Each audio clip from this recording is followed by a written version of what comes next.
It's a Tales from the Crypt movie, so sit back, relax, and allow the Crypt Keeper to demonstrate the art of the bad pun.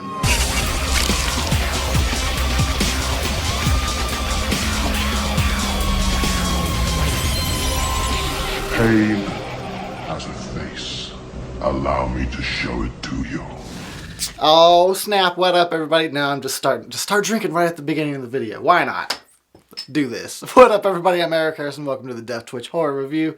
Yeah, I don't know why I had this one in mind. I'm just like, I guess I like the movie, so fuck it, let's talk about it. Demon Knight from 1995.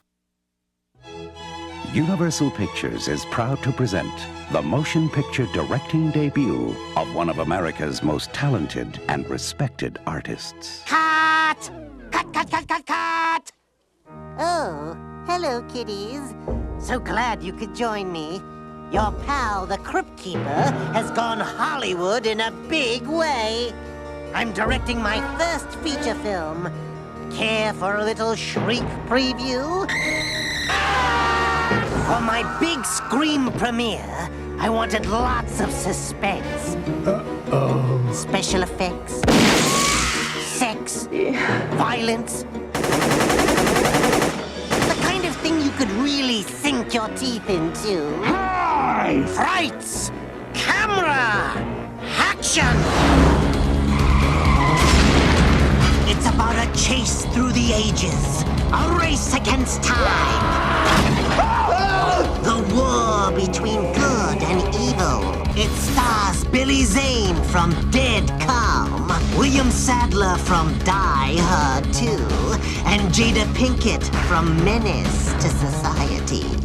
Ooh, I love those titles. And you'll love Demon Knight. They're here! The demons are here! And ladies, if you think Demon Knight is too gross and yucky... Whoa! Thank you.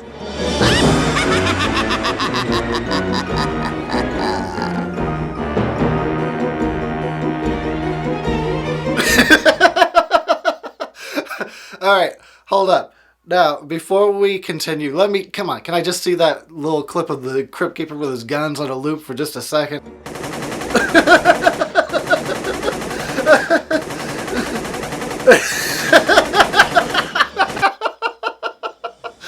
Fucking crazy Crypt Keeper, man. I love that guy. Okay, we should probably talk about the movie now. Okay, so Demon Knight came out in 1995. It was directed by Ernest Dickerson, who had done some cinematography work on the show Tales from the Dark Side from back in the 80s, I believe. And so this is a Tales from the Crypt movie. Came out in 1995, and Tales from the Crypt ran through the 90s. Was an awesome horror anthology show on HBO with the Crypt Keeper, of course. I grew up on Tales from the Crypt. I loved it.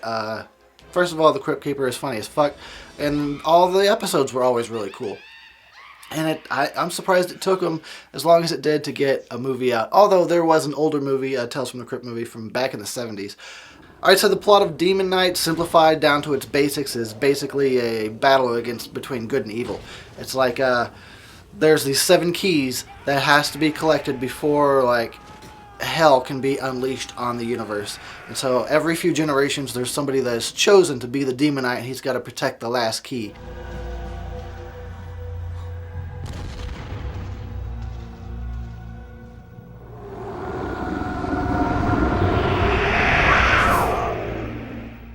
And then there's the guy, I guess he's from hell, he's the collector. He's trying to get all 7 keys so that he can unleash evil upon the universe. And that's, as simple as I can break it down. Come on out, everybody! It's time to play!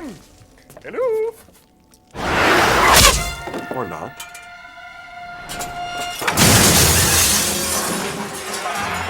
The Demon Knight, he's running from the bad guy, trying to keep that key safe. Finds his way to a motel that I guess used to be a church, where he encounters a bunch of different characters, and he's like, I have to hole up here for the night. And then in this place we meet a bunch of different characters. We got Thomas Haden Church in there playing like a really hateable asshole that you just want to see get killed. And I actually normally really like Thomas Haden Church, so it's kind of like, oh man, this guy sucks. But I guess that, is a testament to his acting skills. He can be likable in some roles, and then you just fucking hate him in other roles. We've got Dick Miller in there plays a drunk. So, big stretch there, Dick. Oh, I said stretch Dick. Wait, we got Jada Pinkett in one of her earlier roles before she even became Jada Pinkett Smith. It seems a little out of place, but you just roll with it. And of course, we got Billy Zane in there playing the Collector. Po dunk, well then there, motherfuckers! His character of the Collector is really off the wall, comical, funny, inspired. He's charismatic. You want to see more Billy Zane in this movie. He's pretty funny. I like just the energy that he brought to the role. In a few instances, he does kind of remind me of Beetlejuice, but then he can kind of tone it back and be, funny in a kind of a different way. He's a little bit more suave. There's this one scene where he kind of looks like Hunter Thompson. I'm sure that was a reference that they were going for. He brings demons to life. He cuts himself open and sprinkles some green blood all over the place, and demons just rise up out of the fucking dirt, and they look so badass. I really like the looks of these demons. They could be a little bit more vicious. They do some stuff here and there. They kill a person once in a while. They do a lot of standing around going, but they look badass, so at least they look cool doing it.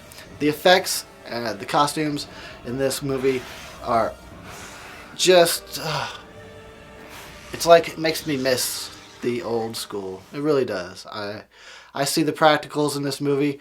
It's like, oh my God, remember how everybody took all these different elements and put all this talent and passion and energy and work into a movie to bring like all these fascinating scenes to life of things that are not real, way beyond, anything you could ever encounter in reality, but it looks awesome on screen. Like I said, you see some stuff in there with like the demons possess somebody and they get all twisted and just and teeth are coming out. It looks so fucking cool. It makes me miss practicals so much. Speaking of which, the cinematography of the movie I find to be very interesting, and I watched this a few times in order to do this review. I mean, I've seen it a bunch. I've been watching this movie since 1995, but just to do this review, I watched it a bunch of times, and I must say, there's a few too many Dutch angles, but this cinematography is very fascinating. It's very cool to look at. I don't know, it's a really good job.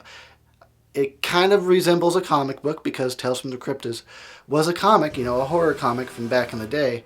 So they do a lot of those kind of angles, those kinds of shots, just lots of horror elements in the frame. But I feel like everything pieces together very well. It's a Tales from the Crypt film, and it shows on every frame. So I think they did a really damn good job of bringing what was first a comic book to the small screen, and then bringing what was just a 22-minute show on HBO to the big screen. Demon Knight was actually supposed to be the second release in a Tales from the Crypt film trilogy, and it got bumped to release first. It got released first because they felt it had it was the closest to like the Tales from the Crypt's kind of horror theme. It's kind of horror sensibility, which I believe was a good point. It does definitely mix very well with a Tales from the Crypt theme. So it got bumped up to first release, and then it was supposed to be followed by something called Dead Easy, even to the point where at the end of the credits on Demon Knight, it's the Crypt Keeper talking about, oh, if you enjoyed that, you're going to enjoy Dead Easy coming up next, the next movie. And then that never really came out. Instead, we got Bordello of Blood, which doesn't really hold a candle to Demon Knight. Demon Knight blows Bordello of Blood away, but we're not reviewing that. And then the third movie that was supposed to be released in the Tales from the Crypt film trilogy is called Ritual, which it was released, but upon release, they just cut like all the Tales from the Crypt everything out, and they just released the movie. It didn't get all of its Tales from the Crypt incorporated back into it until DVD release. I actually haven't seen Ritual, not that I recall. I'm gonna have to check it out though. So, with all that said, there's one more thing I absolutely cannot move forward and rate this until I've mentioned. The soundtrack to this movie. Who the fuck ever put this together? Thank you so much. This came out, what, 95? Yes, it was perfect timing. Right when I was really fucking realizing the kind of music that I have a very strong passion for, and that would be rock and metal. This fucking album is so good. The soundtrack is so fucking good. I love it, and it's something I've been listening to, well, Jesus, 95, now it's 2015, 20 years. Oh my god, I feel old. But 20 years and this shit still holds up. I still listen to it all the time. I was literally just listening to it right before I hit record. You've got Pantera on there, Ministry with a badass song, Biohazard, you got Sepultura, just the Melvins, Henry Rollins, it goes on and on. If you're into rock and metal at all and you've never heard the Demon Knight soundtrack, fucking go pick it up. It's definitely worth it. Whoever put that shit together was a true metalhead. I really like when a soundtrack can come together and be something that I'm all into. Like, there's not a lot of soundtracks out there that I'm like, I gotta have it. But this is definitely one of them. Well, we should probably rate this sucker, guys. Yeah, so like I said, I just randomly wanted to talk about this movie because I really enjoy it. I think it was a... it's a great creature feature.